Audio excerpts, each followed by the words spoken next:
Live from Chicago, this is Bruce DuMont with our Beyond the Beltway analysis of national politics, featuring occasional injections of rumor and innuendo, all offered up by our panel of political insiders, pundits, power brokers, public servants, professors, and most importantly, plain-speaking Americans from coast to coast. Tonight featuring commentary by Mark Cassello, Mike Miller, Salim Muwakkil, and Chris Robling. Our program tonight coming to you from the Museum of Broadcast Communications in Chicago. Thank you very much for joining us on the State Street, that great street.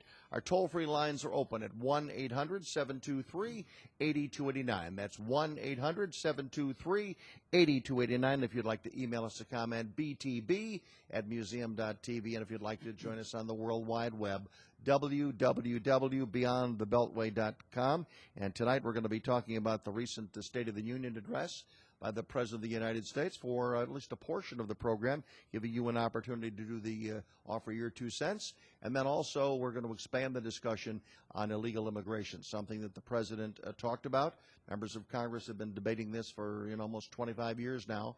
And again, there's been some new developments on at least a White House perspective of whether or not there will be a legal path to citizenship for those 11 million alleged people who are in this country illegally. So that's where the discussion's going to go tonight. We want your involvement as well.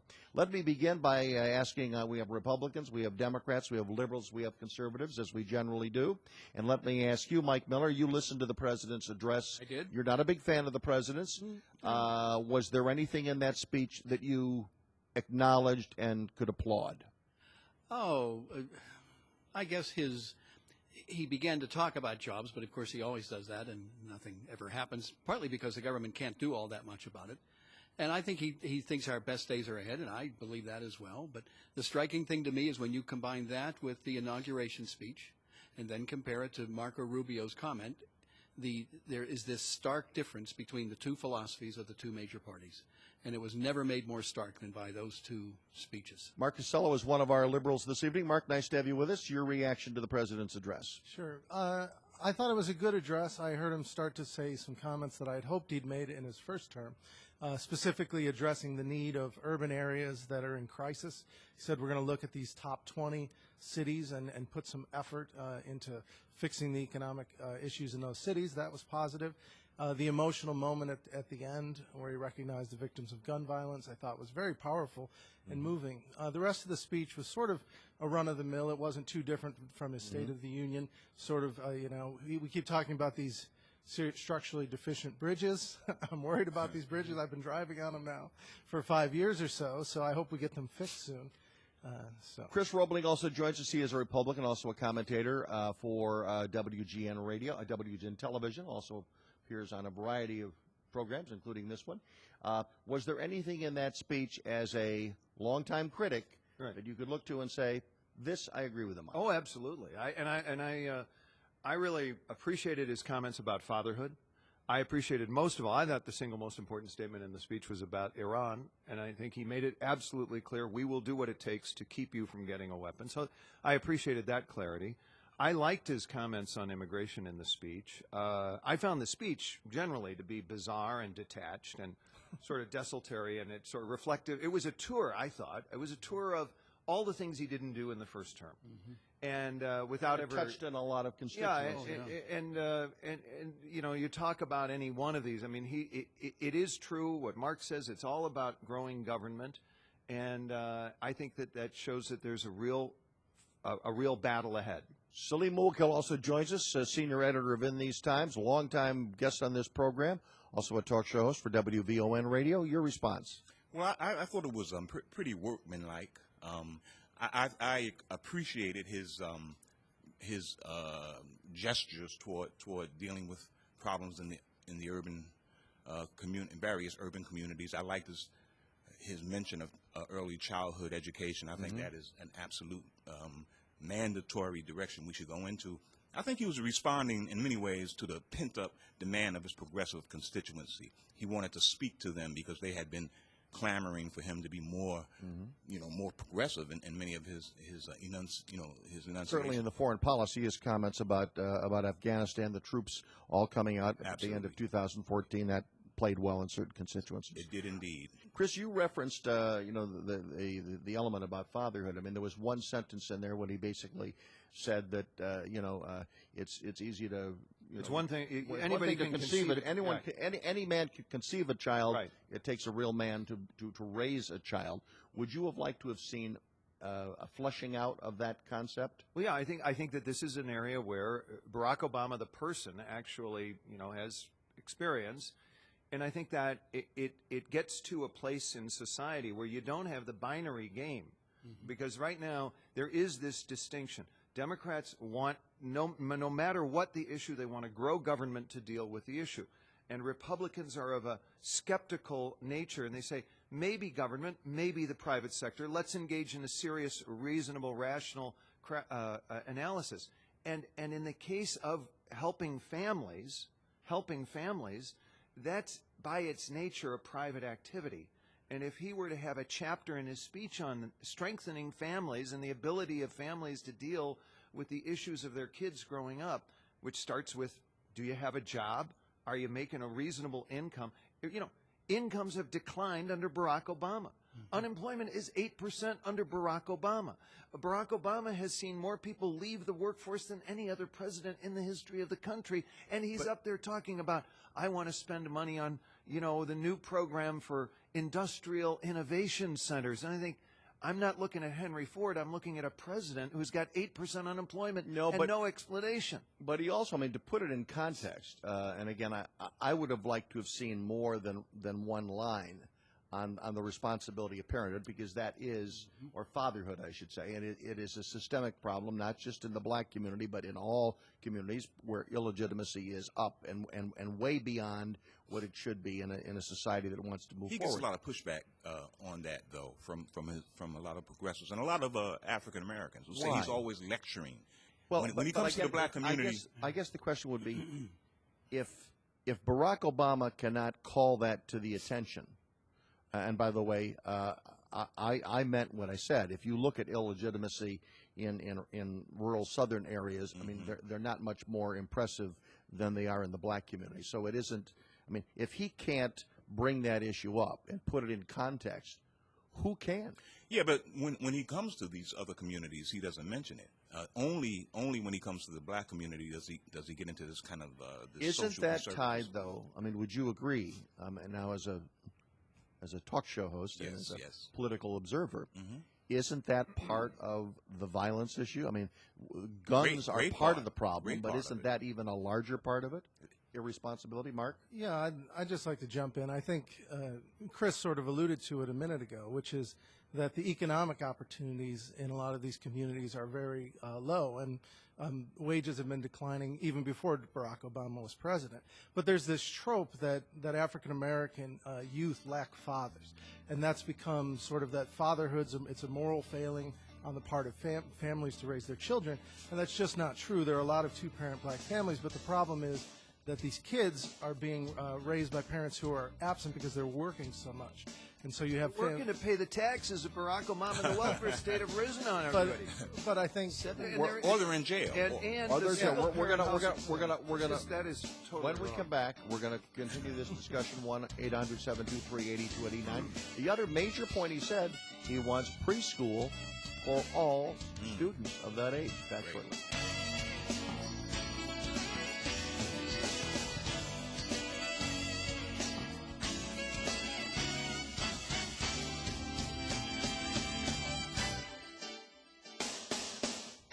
Bruce DuMont back in Chicago. Thanks very much for joining us. Mike Miller, you were almost going to fly out of your seat with something that Mark had to say, so I'm going to give you a chance to say it on the air, not... Just if I got it straight, that the out-of-wedlock birth rate in the black community is 70%, in the Hispanic community, I believe, is about 45 to 50%, and the white community is between 25 and 30. That is the big problem. What is amazing with the speech, talking about the government's role, one of the amazing stories in the history of this country was the strength of the black family up until the 1960s, where the out-of-wedlock rate was identical to the whites. The number of people married was identical across the races. And that all changed when the government tried to step in and with a good heart try to do something about all the injustices before, and they've essentially destroyed the intact family, black family.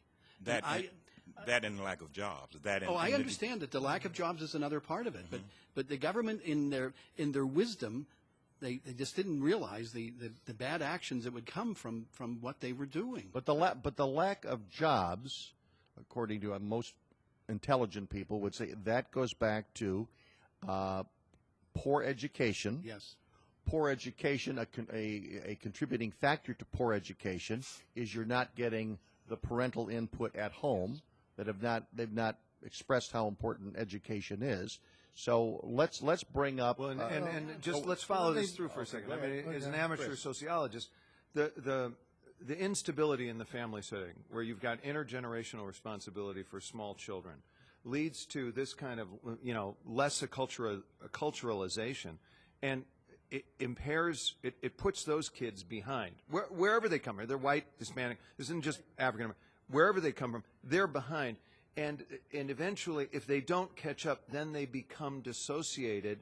And once they become dissociated, they look for alternatives, and that's where the gangs are saying, "Hey, we're a surrogate family. Sure. You come with us, you'll make big money, and we'll take care of you." And so then they're into the gang culture, and that leads to the violence and the shootings. Mark. Yeah, I'll step back. So my point was that there's a tendency in our culture, of course, to reach for the simple answer, to go to the quick thing, that if fathers just stepped up, raised those kids, as if these fathers are choosing consciously always to abandon their kids. And so you guys are touching on the issue about the lack of jobs. I teach these students who come from these communities that are affected by gun violence. And Chris is right, there's a lack of opportunity, but it starts at a very, very young age. And these kids that I meet and that I teach, they're hungry for opportunity. They want to work, and they'll go with the first opportunity that comes along. But let's just follow up as it relates to one particular program, and this was one of the a big, expensive proposition. There was no price tag put on it. He talked about preschool. Right. He said that research shows that children who partake of preschool tend to be more successful as their education careers go forward. I think that makes some sense. But the question is, how do you pay for it? He also pointed out that in Georgia and in Oklahoma, two rather conservative states, they have such programs and that they work well. But he wants to give the kids a chance, and then he went on to talk about the difference in quality education that comes from high schools. Yeah, he is not to the Germans. He talked about that he wants he wants to redesign American high schools. He's not going to redesign American high schools because the president doesn't have the authority. The federal government doesn't have the authority. This is kind of the cotton candy, which is masking the immorality of the accumulated impacts of this big government intervention in the lives of these people.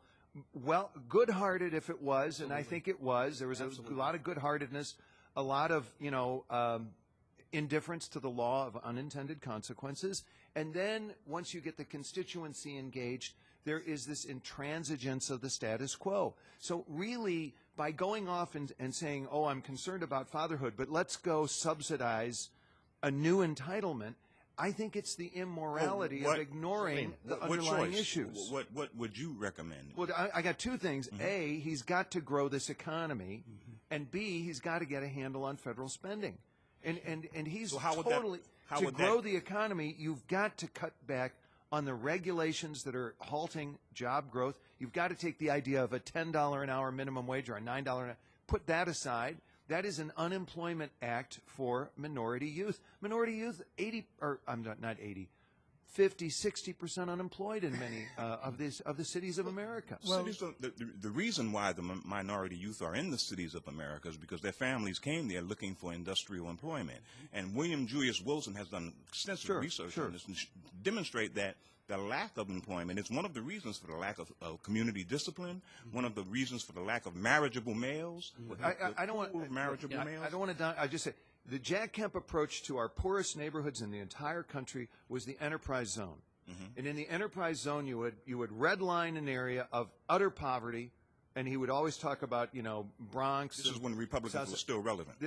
Well, I mean, I'm just giving you an idea.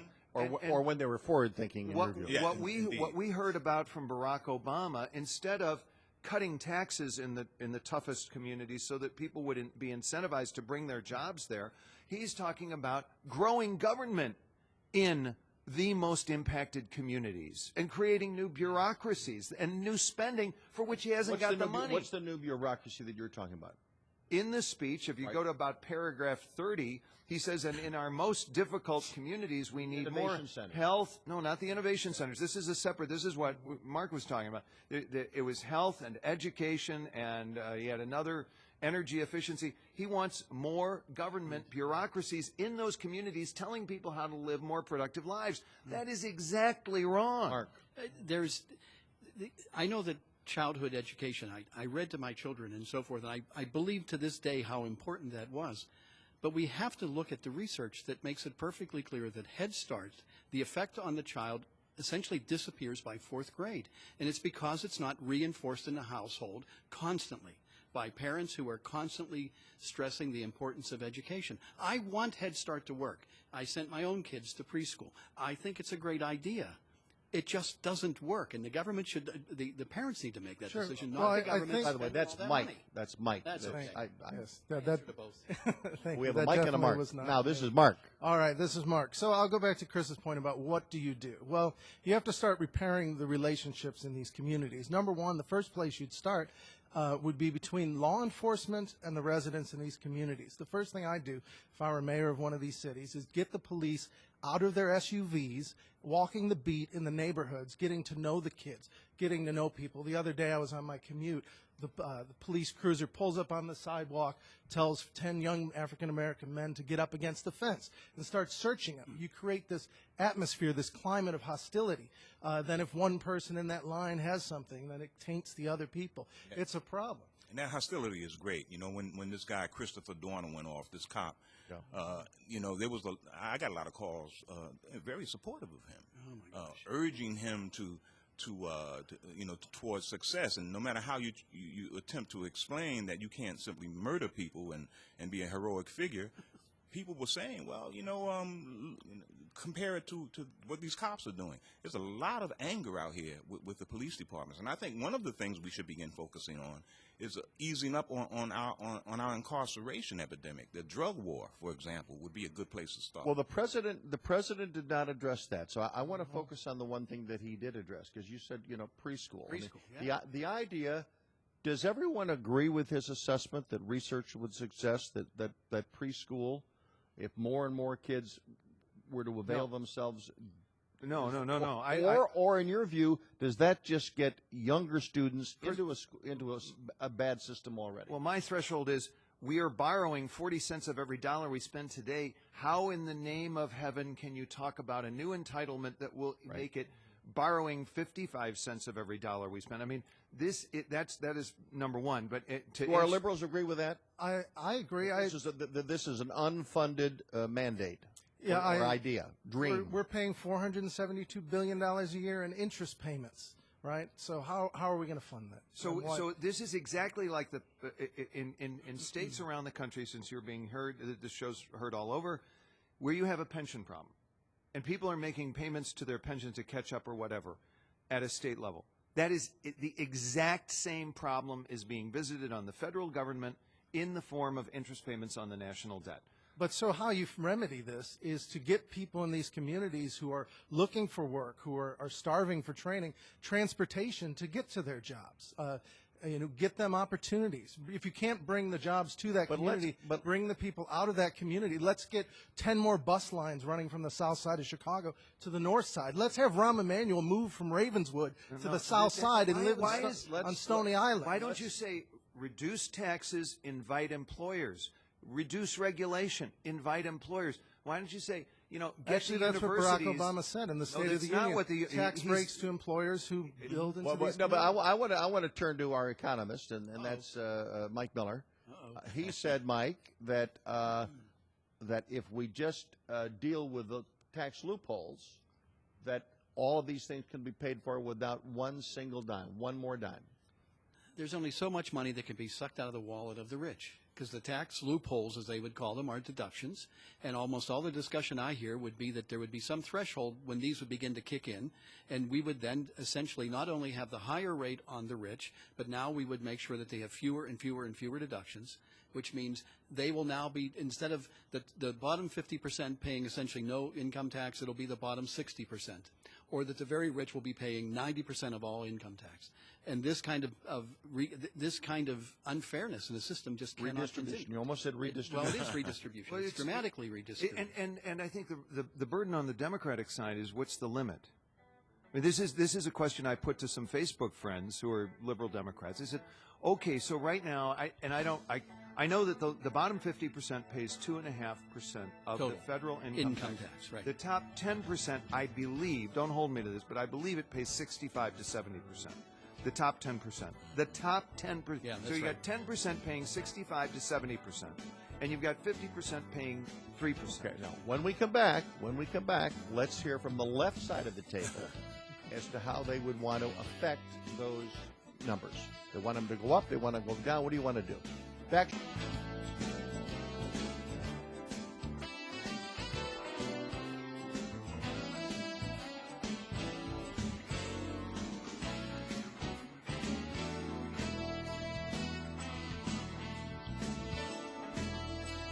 Bruce DuMont back in Chicago. A couple of weeks ago, we had a wonderful media panel here at the Museum of Broadcast Communications, and this coming Wednesday night at 7 o'clock Chicago time, we are going to we are going to stream that discussion on museum.tv. So if you missed it, museum.tv, it's just going to start right at 7 o'clock, and it's quite a remarkable conversation. We hope that you will tune in for it. Our guest this evening, Mark Cassello, is here. He is a professor of English at Calumet College of St. Joseph. He also writes for the Huffington Post. Mike Miller also joins us. He is an associate professor of economics for 30-plus years at DePaul University. He hails from Pittsburgh, Pennsylvania. Salim Muwakkil joins us, longtime guest on this program, a talk show host on WVON Radio, but his claim to fame is, for almost 30 years now, he's been the senior editor of In These Times, one of the country's leading progressive periodicals, graduate of Rutgers University and the Village of Harlem, right? That's exactly right. That's right. I got it right. And also with us this evening is Chris Robling. Once upon a time, he was executive director of the Republican Party in Cook County, but also he now is with Jayne Thompson and Associates, and he is a media advisor and also a commentator, an analyst for WGN television. Right. And those are our guests around the table, and we'll go to calls. We've got a full board in just a moment after I tell you about another special event that is coming up at the Museum of Broadcast Communications. It is the 89th anniversary of the WLS National Barn Dance. This is where country music was first introduced on the radio in the United States, and on Saturday, March 23rd at 3 o'clock in the afternoon, we're going to go into the very studio where country music was first heard on the radio on the western part of Chicago, West Washington Boulevard. If you want to come, it's $89. Go to museum.tv. That's how you order tickets. It's a once-in-a-lifetime opportunity. There's a limited number of seats. And again, we have some of the major historians on radio and country music and on WLS. They will all be in the very spot. And I've walked into that third-floor studio, and it's very unchanged from the early 1920s. Wow. And again, it's a pretty remarkable show if you know anything about radio. It was the WLS Barn Dance that introduced country music, and one of the producers of that show then ultimately went to Nashville. He convinced WSM to start a program called the Grand Ole Opry, which is the longest-running radio show in history. And again, what followed that, obviously, was Nashville emerging as the country music capital of the United States. But it started at 1230 West Washington Boulevard. And on Saturday, the 23rd of March, you're invited. It's $89. It's a benefit for the National Radio Hall of Fame. Lots of callers on the line. Let's go to Chad, standing by in Carpentersville, Illinois, listening to us on the Big 89 tonight. Go ahead. You're on the air, Chad. Hey, how's it going, guys? Hi. Well, I just wanted to make a couple of comments if I could. First of all, with the government, I mean, the government is we the people, and I don't think that we the people or the government are bad or evil. And I would rather, have the government or we the people trying to solve all of our problems than a private corporation. I think a private corporation, they would want to do what's best for their shareholders, and when and to create a profit. When that's what they do, is create profits. But other than that, well, when you say let's go back to your point. Okay, we the people. Okay, well, I mean, people have differing opinions. We've just heard in the last segment that once upon a time, the people through their government, they thought it was a good idea to come up with new federal programs, and one of the unintended consequences of those public programs was that black families and poor families were basically torn apart, and now we have a problem. 30 years ago, the idea that and it started in California, the people thought it was a good idea. 3 strikes and you're out. Let's build more prisons. Let's throw everybody in jail. Well, it's 30 years later. That was a bad idea too. Yeah, I did hear when you guys were talking about that. But also, I'd like to just point out about when both parents have to work nowadays, because they have to support the family. And, years ago, maybe 30 years ago, 40 years ago, one parent could work and the other one could stay at home and actually raise the kids. And now both parents have to work long hours, and the kids, they raise themselves, and the kids are the ones suffering. And I heard one of them say, well, the parents have to work longer because they have to pay for the taxes, from Obama. But I think it's the complete opposite. I think when Reagan came in, when Reaganomics, when he lowered the tax from 70-something% down to 20-something%, and our wages have stayed the exact same. Basically, they've gone up very, very slightly, but everything else has gone up in price. Cost of living, gas, Chad, rent, let's everything. let Mark Cassello comment because he's nodding as you're speaking. Sure. It's nice to hear from you, Chad. I think he raises some good points. Like many people, I'm not happy about my 2% Social Security contribution going up and that coming out of my paychecks. And I know for some families that hurts even more. But it's easy to say the drag on the economy is the government. Our friends across the table here often say that. But the real drag on the economy right now comes from the private sector. And that's in the form of banks, predatory companies that prey on the poor, oil companies who are raking record profits in while we're trapped in this automobile-driven economy. Student loan debt from before the government started offering those student loans at lower fixed interest rates. There's a student loan bubble waiting to pop. That's just sapping the energy out of this economy for people. Mike Miller in is their getting 30s ready to right pop. now. Yeah, I could address all that. Let me just for a moment go back to Chad. I get your point about we the people, but the founders were geniuses to recognize that we're not a democracy because a democracy destroys minorities. If you have a minority opinion, you can just take over a country by having the majority vote. That's why we are a republic instead of a democracy.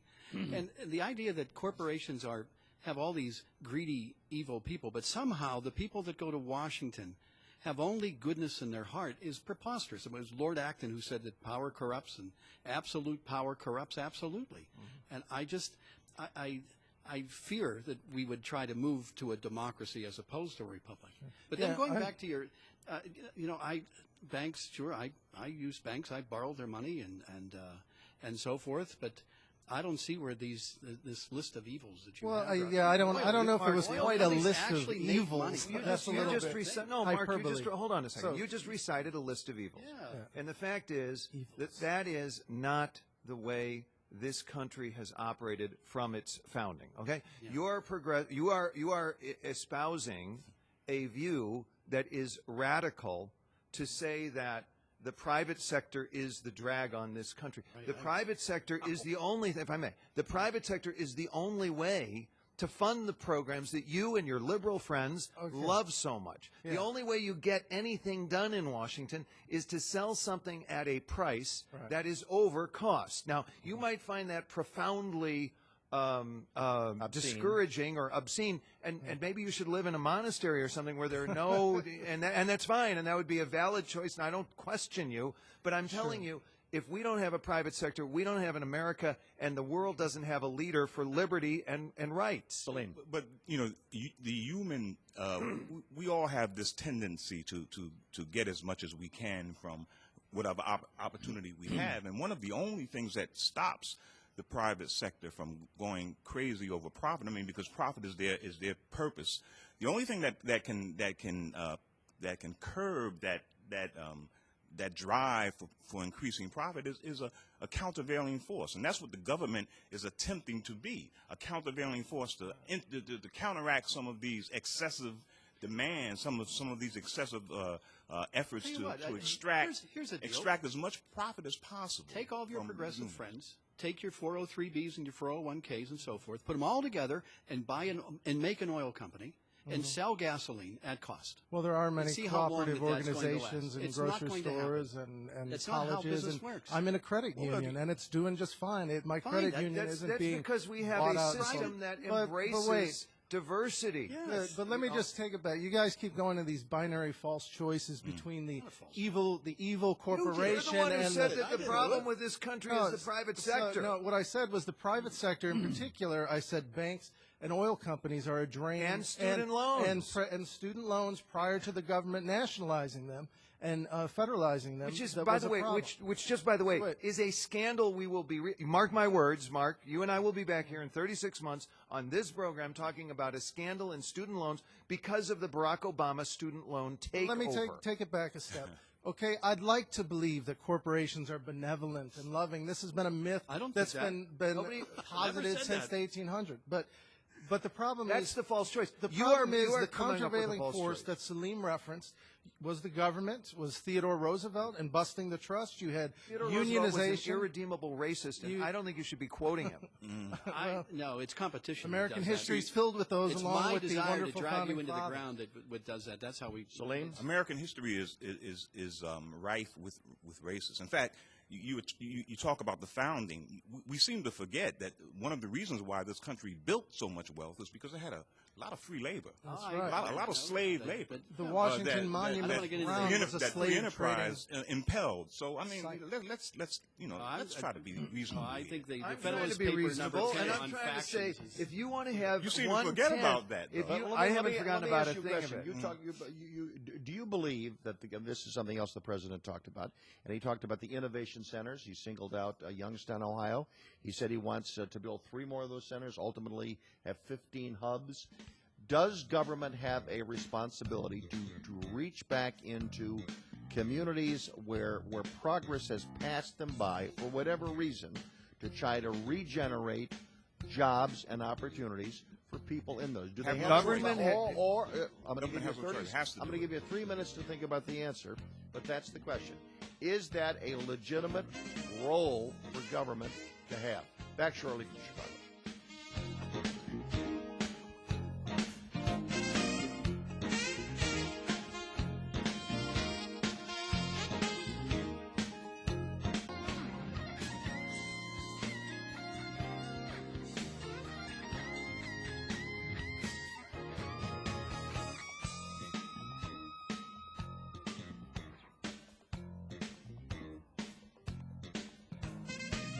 From Birmingham, Alabama to Brownsville, Texas, you're listening to Beyond the Beltway, and I want to ask our liberals, because I let them get away with the issue of taxes, where do you want to raise taxes?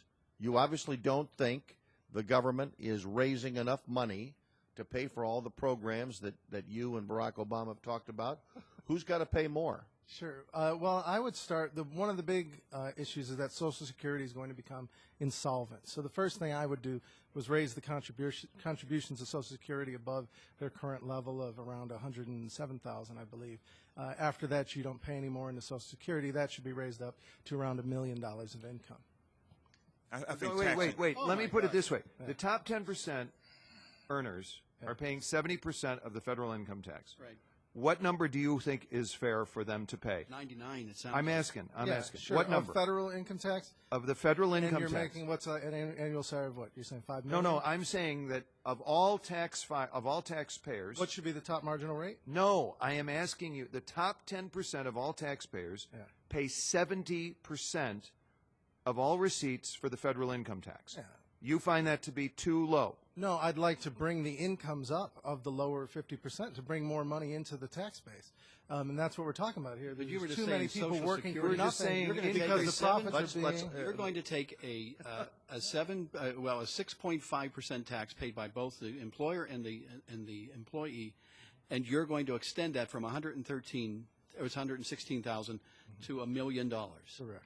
this would be a massive increase in taxes. 7%, 6%. I think somebody making $1 million a year could get by with that. Well, taxes are the dues for capitalism. And it would make Social Security solvent for the most vulnerable population. 39.5% on your income, and then the Medicare piece, which goes on forever, and the Obamacare piece, and then of course the state. Let's take the state of California, which is 13.3%, and now you're going to add 6.5% more.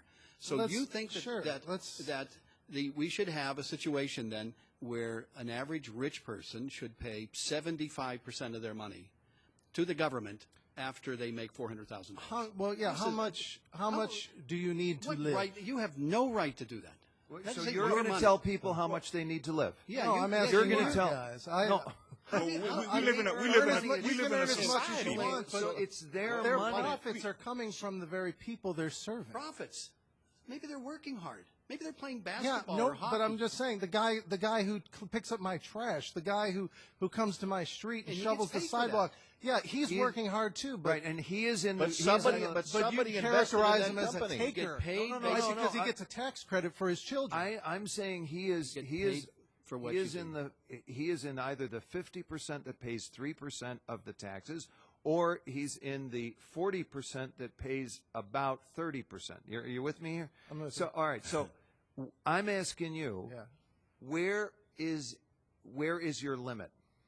Sure, of the tax. A healthy society, that's Yeah. the limit. When the least among us can live in a house and clothe their children, I take it you and I want to send let them to college. Financial- No, I don't want to do that. But what I want is What are you gonna do with all corporations this that. money? I want Salim Okay. to represent the other left of center perspective on this. I think Salim's the moderate tonight. I think taxes are the dues on capitalism. That's the way I look at it. There is a need to, and I think actually financial transaction taxes would help. Should everybody pay something? Sure, everyone should pay according to their. But under the their, Republican plan that led to the negative income tax from Milton Friedman, that's how we got to the earned income tax credit. That was saying that people below a certain level should not pay. Hey, exactly. And here's another unintended consequence. The unintended consequence is once you start, and this was a Republican idea, you say people at certain levels should not have to pay, and so more and more people got off of the tax rolls, so you end up skewing collections. Now, this is not FICA, and I mean, this is federal income. Now, I am talking about federal income tax, okay? You take people off the tax rolls, God bless them, but then you're deriving all of your federal income tax revenue from a declining percentage of the total number of earners in the society. Sure. And every time you talk about adjusting the taxes for a growth policy to increase jobs, increase economic opportunity, increase profits, that can be portrayed as favoring the, quote, wealthy. Because the people with less 2 money points, are Mark. out of the Mark, system. Mark's got a comment. Sure. No, I That's was. the intellectual falsehood behind your position. No, it's not a falsehood. I'm talking about getting people jobs that pay well. This is what unions used to help do, but now we've had years of ideology that have fractured and destroyed the unions, gutted them. We've got an ideology where people are promised the American dream, but as Barack Obama said famously, we tell everybody pull yourself up by your bootstraps, but if you don't have any bootstraps, what are you to do? So he's talking about extending that ladder to these people, and the ladder comes in the form of education, comes in the form of transportations in the community. It comes in the form of sometimes a tax break for these people. But, we're not a nation of makers and takers. That's what you guys want to keep I don't want to say that. spouting this saying kind that. of. Mike Miller. There's four. I hope I can keep all four of them in my mind. First off, why you're an Social economist. Security is supposedly like a retirement fund. So you want to raise the limit. Are you going to give me more benefits then? So the people who pay more, are you going to give me a bigger retirement? It was to make it solvent for those Oh, so people you're who going to make need it it. solvent. You're not going to give me any more. It because you wasn't can't. supposed to be a Okay. retirement plan. I thought it was supposed to save the Oh, a that's- retirement income supplement plan. Yeah, for that's the what it's people gonna- to yes. get Okay, the elderly secondly, people Mike, out of poverty. Secondly, Mike? you want to raise taxes, and you think this is going to do a good thing, but sequester's coming up, where you're going to cut spending, and it's going to do a terrible thing. And of course, in your Keynesian thinking, they're both the same thing. if you raise taxes, you make the economy smaller. If you cut spending, you make the So economy you don't think- But somehow, you don't think raising Keynes was a good taxes is idea? good. No, I don't. You know? And then How- somehow cutting spending is a horrible thing. So you've you got to be consistent. in your believe- No, thinking. I think cutting You're spending- advocating an economic hierarchy where those on the top remain on the top, It's a straw man. and I didn't say that. No You're one putting has words said in my that. mouth. No one has it said has to that. be that. No, it's not that. We're trying. That's the nature whole of point here capitalism. is to Profit. create Ladies and jobs in the gentlemen, inner yes, city profit for is the all- folks that's who what- can't. and Ladies and gentlemen who are listening to a big spat here in Chicago. It's intellectually based. We have 4 people. We have 2 people who see the world one way. We have 2 people that see the world the other way. In the next hour, we're going to continue this discussion. We're going to move to some other areas, including illegal immigration, see if there's any area of agreement on this as well. And again, our thanks to Salim Muwakkil and Mark Cassello representing the left, and representing the right this evening, we have Chris Robling and Mike Miller from DePaul University. I'm Bruce DuMont. If you're listening to the program on radio, we've got another full hour coming up with your calls at 1-800-723-8289. Everybody waiting on the line, you will be on the air. If you're watching us on television, see you next week.